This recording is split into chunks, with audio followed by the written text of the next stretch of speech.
Salut tout le monde, c'est GrisJSF. Et aujourd'hui on se retrouve pour la première vidéo sur cette chaîne YouTube.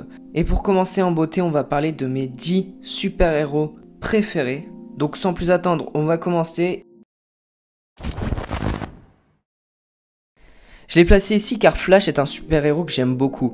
J'ai toujours été fasciné par la vitesse à laquelle il se déplace. Il aurait pu être bien plus haut dans le classement si seulement il y avait un film solo à la hauteur. Mais il n'y a eu qu'une série qu'en plus je n'aime pas du tout. Donc si Flash est dans le top, c'est donc simplement par son super pouvoir que je trouve ultra stylé.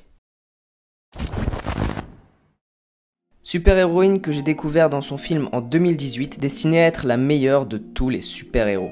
Malgré tout ça, elle n'est qu'à la 9ème place dans mon classement, et pourtant j'avais vraiment apprécié son film, mais son air arrogant et sa façon de se croire supérieure à tout le monde m'a vite énervé. En plus de cela, dans Avengers Endgame, elle ne fait que détruire un vaisseau. Mais après la façon dont on nous l'a vendue, je m'attendais à ce qu'elle soit vraiment au centre des combats et qu'elle ait une place importante lors de la victoire face à Thanos, ce qui ne fut pas le cas du tout. Beaucoup de déception donc pour Captain Marvel, ce qui lui vaut sa 9ème place. On reste sur les Captains, mais on passe cette fois-ci sur Captain America. Je suis pas un grand fan de super-héros que je trouve trop patriotes avec des principes beaucoup trop à la Jon Snow. Mais malgré ça, dans le MCU, sa trilogie de films est actuellement ma préférée. Même si les méchants sont pas les plus charismatiques qu'on ait vus, les scènes d'action, le scénario et l'ambiance de ces films sont juste parfaites. Voilà la deuxième et dernière femme de ce classement, l'héroïne la plus manipulatrice du MCU. Malgré le fait que son film solo ne soit pas encore sorti à l'heure où je tourne cette vidéo, ses apparitions dans les films du MCU m'ont suffi à la glisser à la 7ème place. C'est l'une des héroïnes les plus présentes car elle est là depuis Iron Man 2, elle a ensuite intégré les Avengers et a participé à énormément de combats du MCU, finissant même par se sacrifier pour la pierre de l'âme, sacrifice qui sublime son parcours.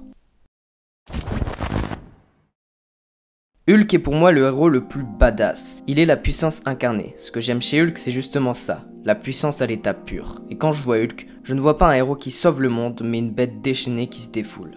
Même si pour moi il ne fait que régresser au fil du temps, son film solo étant son apogée et sa forme dans Endgame son pire moment, Hulk reste un monstre de puissance inarrêtable, et il mérite amplement sa 6ème place. Le premier super-héros galactique du MCU. J'adore le personnage en lui-même, mais je suis un petit peu plus dubitatif sur les films.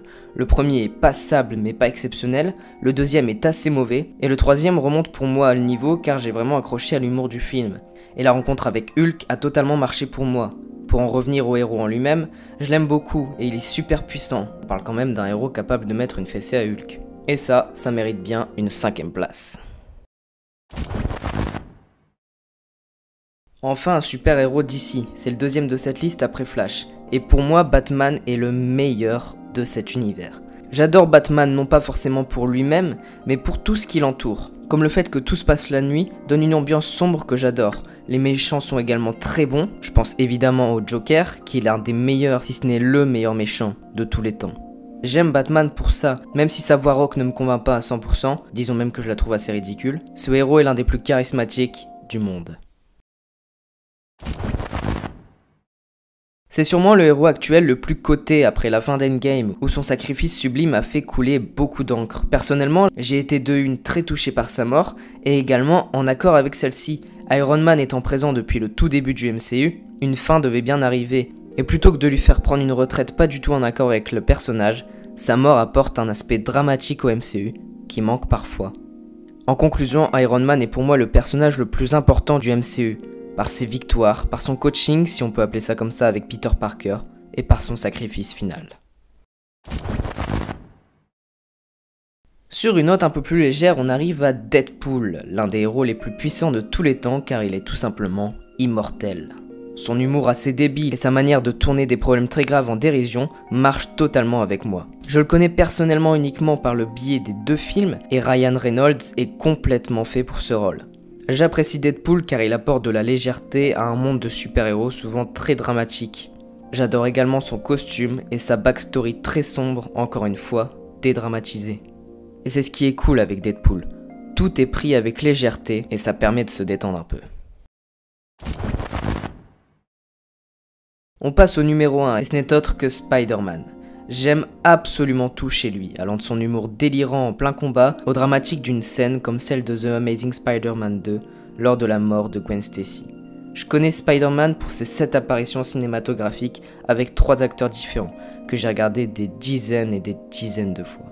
J'ai un rapport particulier à Spider-Man, car depuis tout petit c'est mon super-héros favori. Enfant c'était mon idole, et en tant qu'adolescent je m'identifie d'une certaine manière à Peter Parker. Les 3 versions de Peter qu'on a vues au ciné sont très différentes, mais il n'y a pas un film de l'homme araignée que je n'aime pas. Je perds toute objectivité dès qu'il s'agit de Spidey. Petite note sur la voix française de Spider-Man dans les 2 films The Amazing qui est juste parfaite. Je reviendrai plus en détail sur les films lors d'une vidéo spécialement dédiée à mon classement des films Spider-Man.